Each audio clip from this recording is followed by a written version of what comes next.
Brigitte Dubois flottait dans le collège des Chênes comme un fantôme, sa petite silhouette à peine remarquée parmi la foule d'élèves énergiques.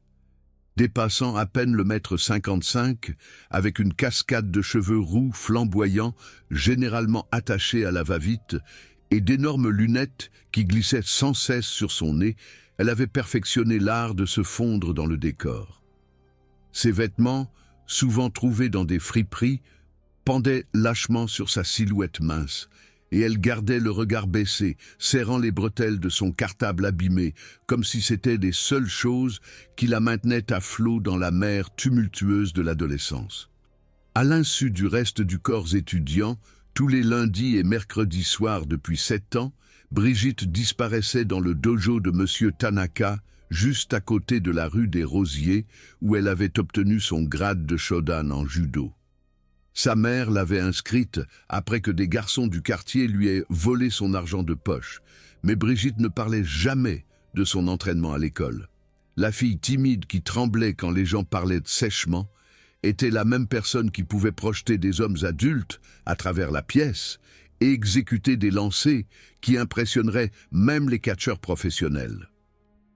Le collège des Chênes s'étendait sur une dizaine d'hectares dans la campagne normande. Ses bâtiments en pierre patinés par le temps et ses jardins soigneusement entretenus, lui conférant un air de prestige scolaire d'un autre temps. L'école se vantait de son équipe de débat de niveau national et de ses taux d'admission impressionnants dans les grandes écoles, mais comme toute institution, il existait des zones cachées où le regard de l'administration ne pénétrait pas. L'ancienne serre derrière le bâtiment des sciences, avec ses vitres brisées et ses vignes envahissantes, offrait des endroits isolés pour ceux qui aimaient tourmenter les autres. La salle de musique abandonnée au 3e étage, perpétuellement poussiéreuse et silencieuse, servait de lieu de rendez-vous populaire pour ceux qui préféraient la cruauté sans témoin. Brigitte fréquentait le collège des Chênes depuis 2 ans, depuis que sa famille avait déménagé en Normandie lorsque sa mère avait accepté un poste à l'université locale. Elle avait espéré un nouveau départ, mais dès la première semaine, elle s'était involontairement désignée comme une cible. Peut-être était-ce sa tendance à rougir lorsqu'elle répondait aux questions en classe, ou son habitude de déjeuner seule tout en étant absorbée par des biographies historiques, ou simplement qu'elle semblait être quelqu'un qui ne riposterait pas. Quelle que soit la raison, elle avait attiré l'attention d'élèves qui tiraient du plaisir à mettre les autres mal à l'aise. Guillaume Lemaire présidait la structure sociale de l'école avec une arrogance qui découlait de sa taille d'1,85 m, de son charme naturel et de son sourire qui faisait croire aux professeurs qu'il était un élève modèle, malgré les preuves du contraire. Ses cheveux châtain foncé étaient toujours méticuleusement coiffés, et il portait son blazer sur mesure comme un insigne d'honneur, son tissu impeccable proclamant son statut de capitaine de l'équipe de rugby et de chef du conseil des élèves. Pour la plupart des adultes, Guillaume était l'incarnation d'un jeune homme promis à la réussite. Pour des élèves comme Brigitte, il était une figure beaucoup plus sinistre. Guillaume était généralement accompagné de ses 2 plus proches acolytes. Dimitri Garnier, un joueur de rugby costaud dont l'idée de l'humour consistait à bousculer les gens, et Antoine Chevalier, dont les remarques acerbes pouvaient réduire quelqu'un en larmes avec une précision chirurgicale. Le trio avait perfectionné sa routine au fil des ans, sachant exactement jusqu'où il pouvait aller sans faire face à de graves conséquences. C'étaient des bourreaux rusés, ce qui les rendait beaucoup plus dangereux que les voyous évidents qui finissaient par être suspendus. Le premier incident s'était produit pendant la première année de Brigitte, lorsqu'elle avait accidentellement renversé son café sur Guillaume, en se précipitant en cours d'histoire. Le liquide foncé avait taché son pull coûteux, et alors qu'elle s'excusait abondamment, Guillaume avait souri froidement et avait fait remarquer qu'elle devait peut-être faire plus attention avec ses boissons inférieures. Dimitri avait accidentellement fait tomber ses livres de ses mains, les envoyant valser sur le sol comme des feuilles mortes. Antoine lui avait sarcastiquement offert une serviette, puis l'avait arrachée avant qu'elle ne puisse l'utiliser. Tout s'était passé en moins d'1 minute, mais cela avait établi le schéma qui allait définir l'année suivante de la vie de Brigitte. Initialement, les incidents étaient peu fréquents et relativement mineurs. Une bousculade délibérée dans le couloir qui l'avait envoyé s'écraser contre les casiers. Des remarques désobligeantes sur ses vêtements ou son apparence, prononcées juste assez fort pour que les élèves à proximité les entendent et ricanent. Ses fournitures d'art accidentellement ruinées pendant le cours d'art, la laissant nettoyer le désordre tout en essayant de ne pas pleurer. Chaque incident était soigneusement conçu pour être niable, explicable comme un accident ou une taquinerie inoffensive si un adulte le remettait en question. La première réaction de Brigitte était exactement celle qu'ils avaient anticipée. Elle avait silencieusement enduré l'humiliation, nettoyé leurs dégâts et essayé encore plus fort de disparaître. Elle s'était convaincue que riposter ne ferait qu'empirer les choses, qu'attirer l'attention ferait dégénérer la situation hors de son contrôle. Plus important encore, elle avait promis à sa mère lorsqu'elle avait commencé le judo qu'elle n'utiliserait jamais son entraînement pour blesser qui que ce soit, à moins que sa vie ne soit en danger imminent. Le judo, c'est une question de discipline et de respect, avait souligné sa mère. Il ne s'agit pas de provoquer des bagarres, il s'agit de se défendre. Ces mots résonnaient dans son esprit chaque fois que Guillaume et ses amis testaient ses limites, même si une partie d'elle aspirait à leur montrer de quoi elle était capable. Monsieur Dubois, son professeur d'histoire, avait remarqué des égratignures occasionnelles sur les mains et les bras de Brigitte et lui avait demandé si tout allait bien à la maison. Madame Martin, la bibliothécaire, avait vu comment Brigitte sursautait chaque fois que des élèves élevaient la voix dans la bibliothèque, mais lorsqu'on l'interrogeait, Brigitte avait toujours des explications plausibles. Elle était maladroite, elle était sujette aux accidents, elle préférait simplement rester seule. Les adultes préféraient la croire parce que l'alternative signifiait admettre que quelque chose de désagréable se passait sous leur nez, et l'intervention signifiait de la paperasserie et des conversations difficiles avec les parents d'élèves influents. D'autres élèves l'avaient remarqué aussi, mais leurs réactions variaient. Certains ressentaient une sympathie sincère pour Brigitte, mais avaient trop peur de devenir eux-mêmes des cibles pour intervenir. D'autres trouvaient un divertissement morbide à regarder quelqu'un d'autre absorber l'attention négative qu'il pourrait autrement recevoir.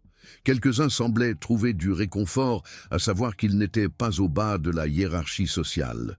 L'effet spectateur prospérait dans les couloirs du collège des Chênes, où tout le monde apprenait que la réponse la plus sûre face à la cruauté était de détourner le regard et de marcher plus vite. Au fur et à mesure que la deuxième année avançait, les incidents s'intensifiaient. Guillaume et ses amis devenaient plus effrontés, sentant peut-être que Brigitte ne les dénoncerait jamais ou ne riposterait pas. Ils avaient commencé à programmer leur rencontre pour un maximum d'humiliation. Lors d'une assemblée bondée, Dimitri renversait accidentellement une tasse de soda sur la tête de Brigitte, envoyant un liquide collant dégouliner sur son visage et ses cheveux. Tout l'auditorium se tournait pour la regarder, certains riant, d'autres grimaçant d'embarras par procuration, tandis que Brigitte restait immobile, essayant d'éponger le désordre avec des mouchoirs qui devenaient rapidement saturés. La salle de musique abandonnée était devenue leur lieu de prédilection pour les abus verbaux. L'acoustique réverbérante amplifiait leurs rires et leurs insultes, mais l'endroit était suffisamment isolé pour qu'aucun professeur ne soit jamais témoin des rencontres. Ils avaient découvert que l'itinéraire de Brigitte vers le cours de physique de 5e heure la faisait passer devant cette zone, et ils avaient commencé à programmer leurs mouvements pour l'intercepter. Antoine faisait des commentaires sur son intellect, son maladresse sociale, le manque de sophistication perçu de sa famille, en se basant sur ses vêtements démodés et ses chaussures peu élégantes. Dimitri suggérait des améliorations à sa personnalité, se demandant à haute voix si elle avait déjà envisagé de sourire plus ou de parler moins, ou peut-être de simplement disparaître complètement. Guillaume jouait le rôle de pacificateur, disant occasionnellement à ses amis de se calmer, sans rien faire pour les arrêter réellement. Malgré tout, Brigitte a persévéré. Elle a développé des stratégies de survie, des itinéraires alternatifs à travers l'école, un chronométrage méticuleux de ses déplacements et une armure mentale qu'elle enfilait chaque matin avant de franchir la grande entrée du collège des Chênes. Elle s'est plongée dans ses études, maintenant une moyenne générale presque parfaite qui la plaçait en lice pour le titre de major de promotion, comme si la réussite scolaire pouvait en quelque sorte la protéger du tourment social. Ses professeurs louaient sa diligence et son éthique de travail, ne soupçonnant jamais que l'école était devenue une épreuve plutôt qu'un lieu d'apprentissage. À la maison, Brigitte a poursuivi son entraînement de judo avec une détermination renouvelée. Monsieur Tanaka a remarqué sa concentration accrue pendant les séances de sparring, la façon dont elle canalisait ses émotions dans des mouvements précis. Il enseignait les arts martiaux depuis plus de 40 ans et reconnaissait les signes de quelqu'un qui traitait la colère et la frustration. Mais lorsqu'il s'enquérait doucement de sa vie en dehors du dojo, Brigitte esquivait avec la même habileté qu'elle utilisait pour dévier les lancers pendant la pratique. Elle allait bien, l'école allait bien, tout allait bien. Le point de rupture est arrivé un jeudi d'octobre, lorsque les vents d'automne ont transporté le parfum de la fumée de bois et que les feuilles ont pris des teintes vibrantes de rouge et d'or. Brigitte attendait ce jour avec impatience parce que Nadia Petrova, une nouvelle élève arrivée au début du semestre, l'avait invitée à collaborer sur leur prochain projet de physique. Nadia était tout ce que Brigitte n'était pas. Confiante, sociable, élégante, sans effort, d'une manière qui rendait les autres filles à la fois admiratives et envieuses. Elle avait des cheveux blonds saisissants qui encadraient parfaitement son visage et des yeux bleus perçants qui semblaient voir à travers les gens. Plus important encore, Nadia avait fait preuve d'une gentillesse sincère envers Brigitte lors de leur brève rencontre, lui offrant une place au déjeuner sans qu'on le lui demande et la défendant lorsqu'Antoine faisait des remarques particulièrement cruelles à portée d'oreille. Elles avaient convenu de se rencontrer à la bibliothèque après l'école, mais Brigitte devait d'abord récupérer son manuel de physique dans son casier. Elle révisait mentalement les formules de calcul de la vitesse alors qu'elle composait sa combinaison, complètement absorbée par les pensées de l'énergie cinétique et de la force gravitationnelle. Elle n'a pas remarqué Guillaume, Dimitri et Antoine approcher jusqu'à ce qu'il soit trop tard pour s'échapper. Eh bien, qu'avons-nous ici ? La voix de Guillaume portait ce ton particulier qui faisait se contracter l'estomac de Brigitte d'anxiété. J'ai entendu une rumeur selon laquelle notre petite intello s'est fait des amis. Brigitte a serré son manuel de physique contre sa poitrine et a essayé de se faufiler devant eux, mais Dimitri s'est déplacé pour lui barrer le chemin. Le couloir était presque désert puisque les cours étaient déjà terminés pour la journée, ce qui signifiait moins de témoins, mais aussi moins de chances d'intervention d'un adulte. « J'ai entendu dire que tu travailles avec la nouvelle fille », a ajouté Antoine avec un rictus. Nadia Petrova, fille riche, bien au-dessus de tes moyens, tu ne crois pas? Elle m'aide juste avec le projet, a marmonné Brigitte, sa voix à peine audible. Elle gardait les yeux fixés sur le sol, espérant que la soumission leur ferait perdre l'intérêt et passer à autre chose. Peut-être devrions-nous donner un avertissement à Nadia, a suggéré Guillaume, son ton désinvolte mais ses yeux calculateurs. Lui faire savoir avec quel genre de loser elle s'associe. On ne voudrait pas qu'elle se fasse une fausse idée des normes sociales de notre école.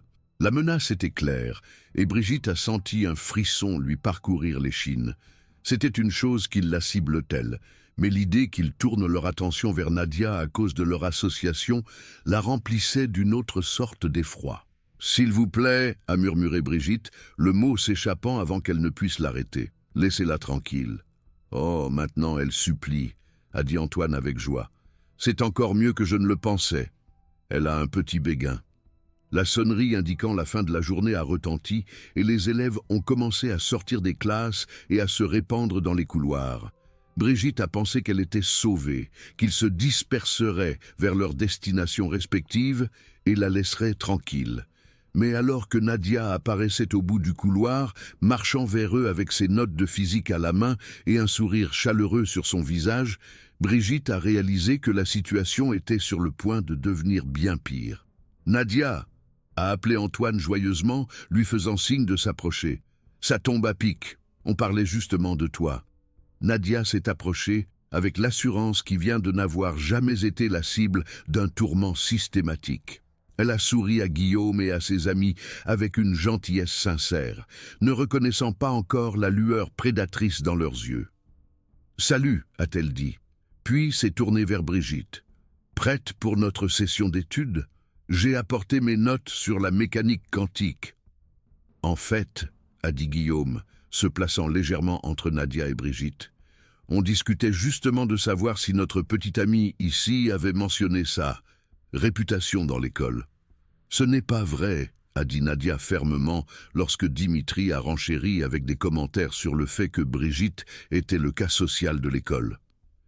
Brigitte est incroyablement brillante, et elle n'a été qu'accueillante envers moi depuis mon arrivée. Brillante, bien sûr, a convenu Antoine avec une fausse sincérité. Mais brillante ne compense pas tout le reste, tu sais. La façon dont elle s'habille, la façon dont elle se tient toute timide et renfermée, la plupart des gens pensent qu'elle est un peu bizarre, en fait. L'avertissement était subtil mais indubitable. S'associer à Brigitte et risquer de devenir soi-même une cible. C'était le même calcul que des dizaines d'autres élèves avaient fait au fil des ans, et Brigitte a regardé le visage de Nadia alors qu'elle traitait la dynamique sociale de la survie au lycée. En plus, a ajouté Dimitri, tendant la main soudainement et arrachant l'écharpe de Nadia à son cou. Peut-être que la binoclarde ici pourrait apprendre quelque chose de ton sens de la mode. C'est un accessoire beaucoup plus joli. Nadia a frissonné dans le froid soudain, tendant instinctivement la main vers son écharpe. « Hé, rends-moi ça !» Mais Dimitri était déjà en train de la lancer à Antoine, qui l'a attrapé avec un sourire narquois. « Voyons comment ça lui va à notre ami ici !» a-t-il dit, se dirigeant vers Brigitte. « Arrêtez ça !» a dit Nadia, plus fermement maintenant. « Rendez-moi mon écharpe tout de suite. »« Ou quoi ?» a demandé Antoine, tenant l'écharpe juste hors de portée de Brigitte, alors qu'elle se tenait figée entre eux. « Tu vas nous dénoncer ?»« Pourquoi jouer à la baballe ?» Brigitte pouvait voir Nadia frissonner, essayant de garder son sang-froid. Sans son écharpe, l'attitude confiante de Nadia s'était transformée en quelque chose de plus hésitant, de plus exposé. « Allez, la binoclarde !» a raillé Dimitri, tenant l'écharpe plus haut. « Saute pour l'attraper. Montre à ta nouvelle amie à quel point tu es athlétique. »« S'il vous plaît, » a dit Brigitte à nouveau, se détestant de supplier mais ne voyant pas d'autre choix. « Rendez-la juste. »« Dis, s'il te plaît, comme tu le penses, » a exigé Antoine. « Mets-toi à genoux et supplie correctement. » Le couloir se remplissait d'élèves maintenant, alors que le prochain tour d'activité après l'école approchait. Certains se sont précipités en baissant les yeux, tandis que d'autres ont ralenti pour regarder le spectacle. « C'est absurde !» a dit Nadia, sa voix plus forte maintenant malgré sa vulnérabilité évidente. Elle a commencé à se diriger vers Antoine, tendant la main vers son écharpe. « Rends-la tout de suite. »« Doucement là !» a dit Guillaume, se plaçant devant Nadia et posant ses mains sur ses bras pour entraver sa progression. Le contact était fugace et pouvait facilement être interprété comme une tentative d'empêcher une collision, mais Brigitte a vu Nadia se tendre légèrement au contact inattendu. Ce tressaillement était ce qui avait tout déclenché. Dans cet instant, Brigitte a vu son propre avenir reflété dans le visage de Nadia. Elle a vu l'érosion progressive de l'estime de soi, les calculs prudents sur les couloirs à éviter, la lente transformation d'une nouvelle venue extravertie en une victime méfiante. Elle a vu Nadia apprendre à se faire plus petite, plus silencieuse, plus invisible, tout cela pour échapper à l'attention de garçons qui trouvaient du plaisir dans la peur des autres. Quelque chose s'est solidifié dans l'esprit de Brigitte avec une clarté parfaite. Elle avait passé 2 ans à se dire que son entraînement de judo était pour la discipline et la défense personnelle, que la violence n'était jamais la solution, que s'élever au-dessus de leur niveau était le choix moral. Mais en regardant les mains de Guillaume sur les bras de Nadia, en voyant le regard calculateur dans les yeux d'Antoine alors qu'il tenait l'écharpe juste hors de portée, elle a réalisé que son inaction n'était pas noble. C'était de la complicité. En refusant de se défendre, elle leur avait permis de perfectionner leur tactique sur elle avant de les retourner contre quelqu'un d'autre. Le bruit du couloir a semblé reculer dans un bruit de fond statique alors que Brigitte prenait sa décision. Monsieur Tanaka lui avait enseigné que les arts martiaux consistaient à se protéger et à protéger les autres du mal. Il lui avait également enseigné que parfois la réponse la plus disciplinée était celle qui arrêtait une menace avant qu'elle ne puisse dégénérer. « Rendez-lui son écharpe », a dit Brigitte, sa voix prenant une nouvelle fermeté qui a fait regarder Antoine avec étonnement. « Excuse-moi », s'est moqué Antoine, « la souris vient de rugir, j'ai dit rendez-lui son écharpe », a répété Brigitte avançant. Sa posture avait subtilement changé, son poids se déplaçant légèrement vers l'avant dans une position qui semblait détendue, mais qui permettrait un mouvement explosif dans n'importe quelle direction. « Ou quoi ?» a demandé Dimitri, se déplaçant pour la flanquer. « Tu vas nous dénoncer au proviseur. » Brigitte a regardé Nadia qui frissonnait encore légèrement, essayant de suivre la conversation au son. Elle a pensé à tous les élèves qui avaient été témoins de son humiliation au fil des ans, qui avaient appris par son exemple que les brutes ne subissaient aucune répercussion pour leurs actions. « Où je vais la reprendre ?» a-t-elle dit simplement. Les mots ont flotté dans l'air pendant un moment, et Brigitte a pu voir l'instant précis où Guillaume, Dimitri et Antoine ont réalisé que quelque chose de fondamental avait changé. La fille tranquille qui avait absorbé leurs abus pendant 2 ans les regardait avec des yeux inébranlables qui ne contenaient aucune trace de peur. « Tu vas la reprendre ?» a répété Guillaume, comme si le concept était si étranger qu'il avait besoin de l'entendre à nouveau pour le comprendre. « C'est exact », a dit Brigitte, faisant un autre pas en avant. Antoine a tenu l'écharpe plus haut, souriant d'un air suffisant. « J'aimerais bien te voir essayer la binoclarde. » Ce qui s'est passé ensuite a pris moins de 4 secondes. Mais pour les élèves qui regardaient dans le couloir, cela a semblé se dérouler au ralenti. Brigitte s'est avancée avec la grâce fluide de quelqu'un qui avait passé des années à pratiquer les mêmes techniques jusqu'à ce qu'elles deviennent une seconde nature. Sa main droite s'est levée pour saisir le poignet d'Antoine, non pas avec une prise désespérée de quelqu'un qui tend la main vers un objet, mais avec la prise contrôlée de quelqu'un qui comprend l'effet de levier et la manipulation des articulations. Le sourire narquois d'Antoine s'est estompé lorsqu'il a senti la pression sur son poignet, une sorte d'inconfort particulière qui indiquait que son adversaire savait précisément quel point de pression cibler. Avant qu'il ne puisse réagir, la main gauche de Brigitte a sécurisé l'écharpe, tandis que sa main droite a appliqué juste assez de pression pour lui faire lâcher prise instinctivement. « Qu'est-ce que tu fous ?» Dimitri s'est avancé, mais s'est arrêté lorsque Brigitte s'est tournée vers lui. Elle a tendu l'écharpe à Nadia avec une douceur, son mouvement si fluide qu'il avait l'air répété. « Ça va ?» a-t-elle demandé, sa voix douce avec une sincère inquiétude. Nadia a enroulé l'écharpe autour de son cou et a cligné des yeux alors que la chaleur revenait. Quand elle a regardé Brigitte, son expression contenait de la surprise, de la gratitude et quelque chose qui aurait pu être de l'admiration. « Je vais bien », a dit Nadia. « Merci. » Le simple échange a semblé enrager Antoine, qui se frottait le poignet et regardait Brigitte avec une animosité nouvelle. « Tu te crois forte maintenant ? Tu penses que tordre le poignet de quelqu'un fait de toi une dure à cuire ? Je pense que voler l'écharpe de quelqu'un fait de toi une brute, » a répondu Brigitte calmement. « Et je pense que ça se termine maintenant. Ça se termine quand on dit que ça se termine, » a dit Guillaume, sa voix prenant un ton qui n'était pas là auparavant. En fait, a dit Brigitte, croisant son regard directement pour ce qui lui semblait être la première fois depuis des années, ça se termine maintenant. Le couloir était devenu plus silencieux, alors que de plus en plus d'élèves s'arrêtaient pour regarder. Certains avaient leur téléphone sorti, sentant que ce qui se passait valait peut-être la peine d'être enregistré. « Tu sais quel est ton problème ?» a dit Guillaume, se rapprochant de Brigitte. « Tu ne comprends pas ta place ici. Tu ne comprends pas comment ça marche. Je comprends parfaitement, » a répondu Brigitte. « Vous vous en prenez aux gens qui, selon vous, ne riposteront pas. Et quand quelqu'un le fait enfin, vous ne pouvez pas le supporter. » Dimitri s'est déplacé à gauche de Brigitte, tandis qu'Antoine a tourné à sa droite, et elle a reconnu la formation instantanément.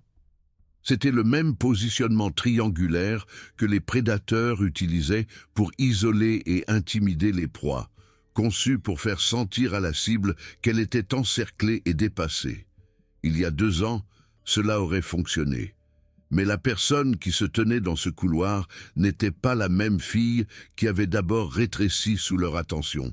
« Dernière chance !» a dit Guillaume, sa voix portant la sorte de fausse raisonnabilité que les brutes utilisaient avant de passer à la violence. « Excuse-toi d'avoir mis la main sur Antoine et on oubliera que tout ça s'est produit. » Brigitte a jeté un coup d'œil aux élèves qui regardaient à distance de ce qu'ils percevaient comme une distance de sécurité. Elle a vu le mélange d'anticipation et d'appréhension sur leur visage, la façon dont ils tenaient leur téléphone prêt à capturer tout ce qui se déroulerait ensuite. « Non », a-t-elle dit simplement. Antoine a fait le premier pas, se jetant en avant avec la sorte de coup de poing sauvage qui venait de la rage plutôt que de l'entraînement. Pour quelqu'un qui avait passé des années à perfectionner des techniques défensives, son approche était télégraphiée et maladroite. Brigitte s'est écartée sans effort, utilisant son élan contre lui, et a exécuté un lancer d'épaule de base qui l'a envoyé dégringoler sur le sol avec un bruit sourd qui a résonné dans le couloir. Le son d'Antoine frappant le linoléum a semblé galvaniser Dimitri, qui a chargé Brigitte depuis sa gauche. Mais M. Tanaka l'avait abondamment entraînée à faire face à plusieurs attaquants, et elle était préparée pour lui. Un simple fauchage de jambes a attrapé la cheville de Dimitri au moment précis, l'envoyant s'étaler sur le sol dans un enchevêtrement de membres. Guillaume a regardé ses 2 amis au sol, puis Brigitte, qui se tenait calmement au centre du couloir avec son sac à dos toujours correctement positionné sur ses épaules. Elle ne respirait pas fort, n'était même pas ébouriffée. « Comment ?»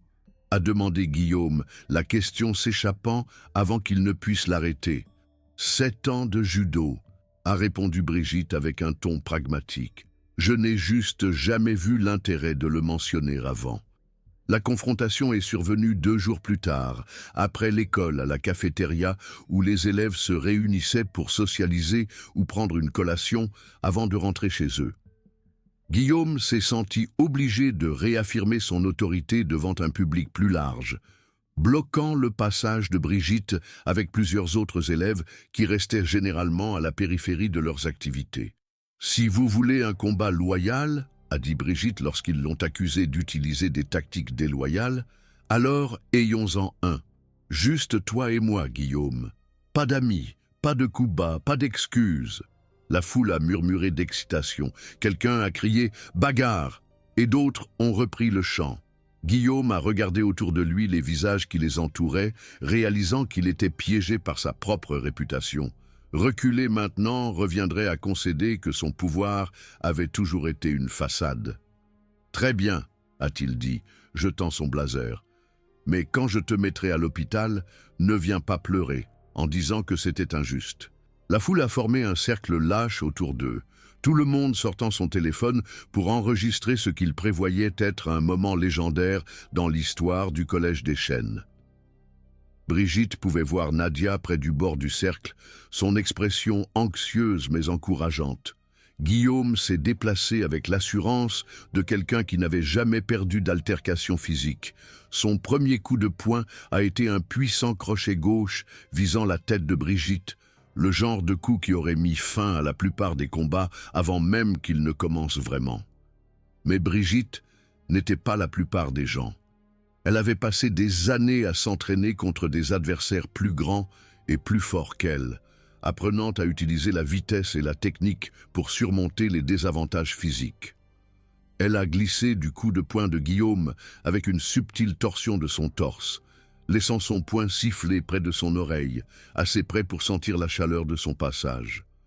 Le raté a déséquilibré Guillaume, et Brigitte a profité de sa vulnérabilité momentanée pour placer un coup de pied précis dans son abdomen. Ce n'était pas un coup dévastateur, mais c'était suffisant pour le faire se plier en deux et le forcer à reculer en titubant, haletant à la recherche d'air. Brigitte s'est déplacée comme un ruisseau qui coule, évitant ses attaques avec une efficacité de mouvement qui la faisait paraître presque languissante par rapport à ses efforts de plus en plus frénétiques. Toutes les quelques secondes, elle se jetait avec une frappe rapide de la sienne, une frappe de la paume dans ses côtes, un coup de pied dans sa cuisse, un coup de poing précis dans son épaule qui engourdissait temporairement son bras. Alors que Guillaume devenait de plus en plus essoufflé et désespéré à chaque échange, Brigitte est restée calme et recueillie, respirant à peine fort malgré l'intense effort physique. « Arrête-toi et bats-toi » a crié Guillaume de frustration, se jetant sur elle dans un tacle qui aurait pu fonctionner contre un adversaire non entraîné. Brigitte s'est écartée avec grâce et a utilisé son élan pour l'aider à s'écraser contre les casiers métalliques qui bordaient le mur de la cafétéria. Le bruit métallique de son impact a momentanément réduit la foule au silence, et quand Guillaume s'est retourné, il y avait du sang qui coulait d'une entaille sur sa joue où il avait frappé le casier. « Je me bats », a répondu Brigitte calmement. « Voilà à quoi ressemble un vrai combat. » Ce qui a suivi a été une démonstration plutôt qu'un combat. Brigitte s'est déplacée avec la grâce fluide de quelqu'un qui avait consacré des milliers d'heures à perfectionner son art, tandis que Guillaume s'agitait avec l'énergie désespérée de quelqu'un qui regardait sa réputation se désintégrer en temps réel. Elle contrôlait la distance entre eux sans effort, restant juste hors de portée de ses attaques tout en plaçant ses propres frappes avec une précision chirurgicale.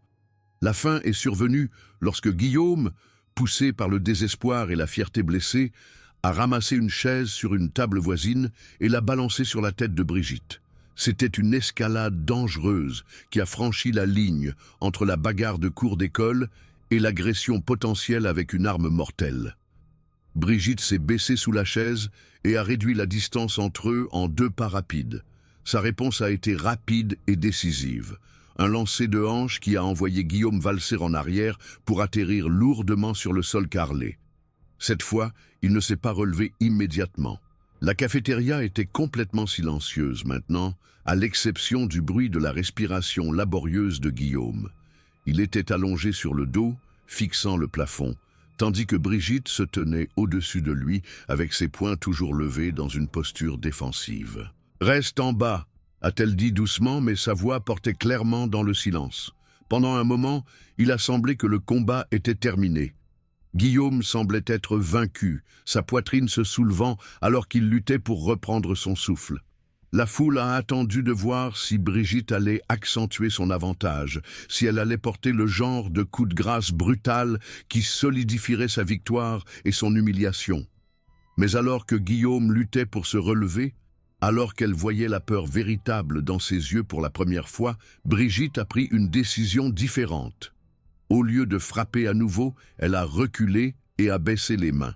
« C'est fini », a-t-elle dit, s'adressant non seulement à Guillaume, mais à toute la foule qui s'était rassemblée pour regarder. « On en a fini ici. » 3 semaines après l'incident de la cafétéria, Brigitte a été surprise de trouver Guillaume qui l'attendait près de son casier après l'école. Il se tenait à une distance respectueuse, ses mains enfouies profondément dans ses poches et son arrogance habituelle remplacée par quelque chose qui ressemblait inconfortablement à de l'humilité. « Je voulais m'excuser, » a dit Guillaume, les mots sortant à la hâte, « pour tout. Pour les 2 dernières années, pour ce qu'on t'a fait, pour avoir été une brute. Je n'ai pas vraiment d'excuses pour ça. Je pensais juste que c'était drôle, je suppose. » Je pensais que ça me faisait paraître important ou puissant ou quelque chose comme ça. Il a secoué la tête.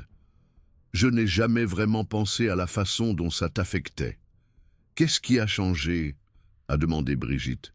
Guillaume est resté silencieux pendant un long moment, fixant le sol. Regardez cette vidéo. Me voir me faire battre par quelqu'un qui fait la moitié de ma taille. Voir à quel point j'avais l'air pathétique. Mais aussi voir comment tu aurais pu continuer et avoir choisi de ne pas le faire. Tu aurais pu vraiment me blesser quand j'étais à terre, mais tu ne l'as pas fait.